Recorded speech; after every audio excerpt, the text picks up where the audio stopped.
안녕하세요. 인테크입니다. 여러분들은 이어팁에 따라서 소리가 달라진다는 사실을 믿으시나요? 케이블에 따라서 달라지는 소리에 대해서는 어떻게 생각하시는지 궁금합니다. 음감 생활을 한다는 거는 어떻게 보면 가끔씩은 어떤 미신과 싸워야 하기도 하고 플라시보 효과로 만족을 얻기도 하는 그런 취미의 영역이라고 생각을 하는데요. 이어팁 같은 경우도 이거에 따라서 소리가 달라진다고 믿으시는 분들은 이어팁에 대해 관심이 많으실 거고, 그렇지 않은 분들은 도대체 저런 걸 왜 돈을 주고 사서 또 쓰는 거냐, 기본 팁이 가장 좋은 거지, 처음에 설계될 때 만들어지는 게 가장 좋은 거다 라고 생각하시는 분들도 있으실 거예요. 저도 처음에는 그냥 들어있는 거 쓰는 게 최고지 저런 걸 왜 사서 쓰나 라고 생각을 했었는데, 우연한 기회에 바꿔서 써봤는데 긍정적인 변화가 있는 걸 느끼고 나서부터는 이런 이어팁에도 관심을 많이 가졌었거든요. 그러니까 이거는 이제 어떤 세밀한 변화, 디테일한 만족을 위해서 관심을 갖게 되는 영역이라고 생각을 합니다. 또한 소리의 변화뿐만 아니라 이게 이제 착용감을 결정하는 요소이기도 해요. 커널형 이어폰 같은 경우는 보시면 알겠지만 이어팁이 이제 노즐을 타고 나올 때 귀로 바로 들어가는 게 아니라 이어팁을 거쳐서 귀에 들어가잖아요. 귀 속에서 이어폰과 만나는 첫 번째 매질이 이어팁인 거예요. 얘가 어떻게 들어갔냐에 따라서 차음성도 달라지고 소리가 전달되는 많은 것들이 바뀌게 되는 거죠. 그리고 이어폰이 귀 속에서 자리를 잡는 모양도 이어팁이 결정을 하게 됩니다. 물론 이제 이 본체의 모양이 가장 중요하죠. 본체가 말도 안 되게 생겼으면 이어팁을 뭐 어떻게 생긴 걸 껴도 불편할 테니까. 근데 기본적으로 이어폰이 잘 만들어지고 문제가 없다고 봤을 때 이어팁이 주는 변화는, 긍정적인 변화는 분명 있다고 생각을 합니다. 많은 이어폰들을 비교를 해보면 좋겠지만 시간 관계상 오늘은 이제 제미니하고 1000X 마크4 두 가지 이어폰을 가지고 한번 이어팁 바꿔가면서 긍정적인 변화 혹은 부정적인 변화에 대해서 이야기를 나눠보겠습니다. 그럼 시작하겠습니다. 먼저 스파이럴 닷 세 가지 시리즈가 있고, 밑에는 세드나 이어핏, 크리스탈, 그리고 셀라스텍. 가장 오른쪽에 있는 건 이제 에어팟 전용이기 때문에 살짝 한쪽에 옆에 두고 리뷰를 이어나가 보겠습니다. 자, 그러면 스파이럴 닷 이어팁은 제가 기존에 유선 이어폰을 쓸 때도 상당히 애용을 했던 제품이에요. 그때는 이 기본형을 많이 썼었고 제 귀에는 요 M 사이즈가 딱 맞더라고요. 자, 소니 같은 경우는 이번에 폼팁을 기본적으로 채용을 했어요. 리뷰에서도 말씀드렸다시피 안에는 실리콘이고 밖에는 폼팁. 이게 내구성에 좀 문제가 있는 것 같아요. 저는 아직 발견이 안 됐는데 갈라지는 분들도 있고 찢어지는 분들도 있고, 근데 폼팁은 원래 세게 당기면 좀 찢어지게 돼 있어요. 스펀지 같은 재질이기 때문에 세게 당기면 갈라지거나 찢어질 수밖에 없는 특성을 가지고 있습니다. 이게 이제 단점이죠. 폼팁 같은 경우는 귀를 꽉 채우는 느낌 때문에 답답하다라고 느끼는 분들도 많이 있어요. 그거를 또 즐기시는 분들도 있고 저음의 양감이 늘어나기 때문에 그런 폼팁만을 또 찾으시는 분들도 있는데, 저 같은 경우는 돌려서 쓰긴 하지만 개인적으로는 실리콘 팁을 조금 더 좋아하긴 합니다. 결론부터 말씀드리면 스파이럴 닷 세 가지 모두 저는 좀 만족을 했습니다. 저음의 양감은 살짝 줄어들지만 오히려 타격감이 상승하고 중고역대가 좀 탱글탱글해지는 느낌? 이거 이제 제 개인적인 경험이기 때문에 여러분들에게 강요할 수는 없지만 좀 동의하는 분들이 있었으면 좋겠다는 바람은 좀 있습니다. 자, 그러면 세 가지 모양을 좀 살펴볼게요. 일단 스파이럴 닷 플러스 플러스하고 이게 제일 비싸거든요. 기본 모델하고는 외형이 사실 거의 같아요. 이 SF 모델은 좀 다릅니다. 얘네가 이제 긴 바지라면 얘는 약간 반바지 느낌? 이게 이제 말장난이 아니고 실제로 진짜 반밖에 없어요. 보시면 모양이 특성에 그대로 나타납니다. 끼웠을 때 어떤 이압감이나 그런 답답함이 상대적으로 훨씬 줄어들어요. 그러니까 이제 커널형 이어폰인데 살짝 가벼운 느낌? 그렇기 때문에 오픈형만 주로 사용을 하면서 커널형이 답답해서 못 썼다라는 분들은 이 SF 팁을 사용을 하시면서 절충점을 찾아보실 수도 있을 것 같습니다. 저도 이거를 꼈더니 꽉 막히는 느낌이 아니라 살짝 닫아놓은 느낌? 상대적으로 어떤 저음의 둥둥거림, 양감이나 타격감은 좀 줄어들어요. 모든 게 다 장점이면 이렇게 생긴 것만 써야죠. 그렇지 않다는 건 상호간에 트레이드 오프가 있는 거기 때문에 답답함이 나는 크게 상관이 없어 라는 분들은 굳이 SF 팁을 살 필요는 없어 보이고요. 편안한 착용감을 원한다 하면 SF 팁을 추천드릴게요. 요거 생각보다 착용감이 상당히 좋더라고요. 근데 저 같은 경우는 커널형의 답답함이 문제가 되지 않기 때문에 SF 팁보다는 개인적으로 기본형과 플러스 플러스 모델이 더 좋았습니다. 제 기준에는. 근데 이 두 개의 차이를 보면 안에 색깔이 일단 좀 다르죠. 재질이 다른 것 같습니다. 두 개를 만져보면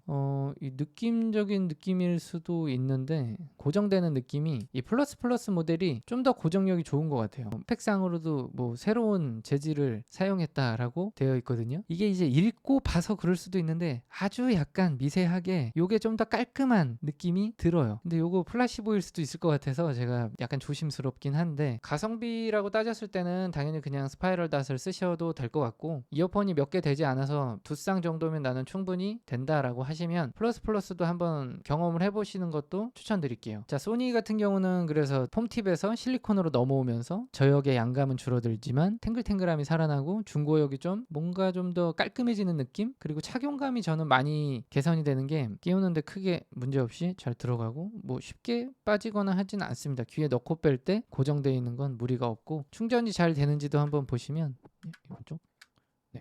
충전에도 크게 문제가 없습니다. 넣다 뺐다 하는데도 문제가 없고요. 자, 그리고 제미니로 한번 넘어가 볼게요. 제미니 같은 경우는 이어팁이 저는 이게 약간 단점이라고 생각될 정도로 너무 많이 부드럽고 본체 재질도 매끌매끌한데 이어팁까지 미끌미끌하니까 고정력이 상당히 좀 떨어진다고 생각을 했었거든요. 이 스파이럴 다 팁을 끼우면서 착용감이 저는 상당히 좋아진다고 생각을 해요. 딱 끼면 정착용이 됐음을 인지할 수 있을 정도로 저는 착용감이 상당히 좋아지더라고요. 그래서 만약에 저처럼 제미니의 음색이나 뭐 여러 가지가 다 마음에 드는데 착용감이 조금 문제다, 플러스를 사셔도 되고 기본형을 사셔도 되고, 그거는 이제 여러분들께서 판단을 하시고 구조적으로 좀 차이가 나는데 보시면 스파이럴 닷 같은 경우는 이렇게 평평해요. 근데 얘는 안쪽으로 이렇게 쑥 들어가 있잖아요. 이 부분이 구조적으로 차이가 나기 때문에 노즐이 이 앞까지 나오는 거예요. 얘는 이 안쪽에 머물러서 이어팁을 통과하면서 소리가 나오는 거고요. 장점은 스피커에서 나오는 소리가 바로 귀 속으로 들어가죠. 그래서 직접 음이 난다라고 생각을 할 수 있는데 얘는 이제 이어팁을 살짝 통과를 하는 느낌? 기본 팁을 그렇다고 뭐 너무 쓸모가 없으니 쓰지 마세요까지는 아닌데 이렇게 뭔가 정착용이 잘 안 되는 느낌일 때는 팁을 바꿔보는 게 방법이기 때문에 말씀을 드리는 거고요. 그리고 이게 이렇게 안쪽으로 들어가 있기 때문에 상대적으로 좀 큰 사이즈를 껴야 돼요. 기본적으로 M 사이즈를 끼신다면 라지 사이즈를 끼셔야 돼요. 자, 그리고 두 번째로 아즈라의 이어팁을 한번 살펴보겠습니다. 하나는 크리스탈, 하나는 셀라스텍. 크리스탈 같은 경우는 구조가 제미니의 이어팁이랑 같아요. 안쪽으로 이렇게 쏙 들어가 있는 구조이기 때문에 꼈을 때 스피커가 바로 튀어나오게 되고 직접 음이 쏙 들어가는 느낌. 셀라스텍 같은 경우에 대해서는 한번 말씀을 드려볼게요. 왼쪽에 있는 거는 에어팟 전용이고 오른쪽에 있는 게 기본형. 착용을 해보니까 기본적으로 재질이 굉장히 특이해요. 마찰력이 높은 재질? 처음에는 좀 끈적끈적인다 싶을 정도로까지 마찰력이 높아요. 귀에 넣으면 뭔가 이렇게 들어가는 게 아니라 터덕터덕 하면서 들어가거든요. 일단은 착용감이 저는 별로였어요. 근데 이제 리뷰를 살펴보니까 저처럼 이제 아니 이런 착용감, 불편한 착용감을 어떻게 쓸 수 있냐라고 해서 별점 1개를 주신 분들도 있는데 쓰다 보면 마찰력도 줄어들고 착용감이 개선된다, 결국은 좋다라는 분들이 있어서 다음날도 사용을 해보고 그 다음날도 한번 사용을 해봤어요. 그랬더니 확실히 마찰력이 줄어들긴 하더라고요. 소리에 이제 집중을 할 수 있는 상황이 됐습니다. 그래서 소리의 변화를 한번 느껴봤는데 얘는 개인적으로 저는 소리의 변화가 좀 생길 정도로 약간 소리가 달라지는 것 같아요. 그러니까 이제 저역이 생각보다 좀 많이 없어지고 하지만 이제 중고역에 집중되는 느낌? 그러니까 이제 컴프를 걸어서 중고역을 확 끌어올리는 느낌처럼 저는 그렇게 느꼈어요. 그러다 보니까 뭔가 마스킹이 돼서 저음에 둥둥거리며 마스킹돼서 중고역이 잘 안 나오는 이어폰이라면 이게 좀 그런 특성을 잡아줄 수도 있을 것 같은데 이 에어팟 전용 이 친구가 제일 핫하더라고요. 리뷰도 제일 많고 이 이어팁을 분리를 해보신 분들은 아시겠지만 상당히 좀 특이하게 되어 있습니다. 어떻게 보면 이 노즐과 합쳐져 있다라고 볼 수도 있는데요. 얘는 이렇게 통째로 끼워야 되는, 얘는 근데 여기도 이렇게 분리가 또 좀 잘 됩니다. 착용을 해보니까 사용하면서 너무 잘 빠져서 못 쓰겠다라고 하셨던 분들이라면 효과를 보실 수 있을 것 같아요. 마찰력이 확 올라가고 고정력이 높아지더라고요. 에어팟이 자꾸 빠진다, 끼고 있다 보면 난 이 고정력을 못 믿어서 이거 끼고 달릴 수가 없다 하시는 분들이라면 셀라스텍 에어팟 전용, 이 에어팟 전용 구매하셔야 돼요. 이게 달라요. 보면 써 있습니다. 구매 페이지도 다르니까 꼭 참고하셔서 구매해야 됩니다. 자, 그냥 저희가 소리를 들으려는 게 아니라 음악을 감상하면서 들으려고 하는 거잖아요. 그러다 보니까 개인의 취향이 존재하고 다양성이 존재하는 영역이라고 생각을 하고 여러분들께서도 그런 부분을 좀 이해를 해주셨으면 좋겠어요. 이거는 이제 저의 취향이 반영된 저의 경험적인 리뷰니까 상대적으로 좀 차이가 있더라도 양해를 좀 부탁드리고 혹시나 더 궁금한 게 있다면 댓글로 문의 주세요. 그러면 답변을 드리도록 하겠습니다. 감사합니다.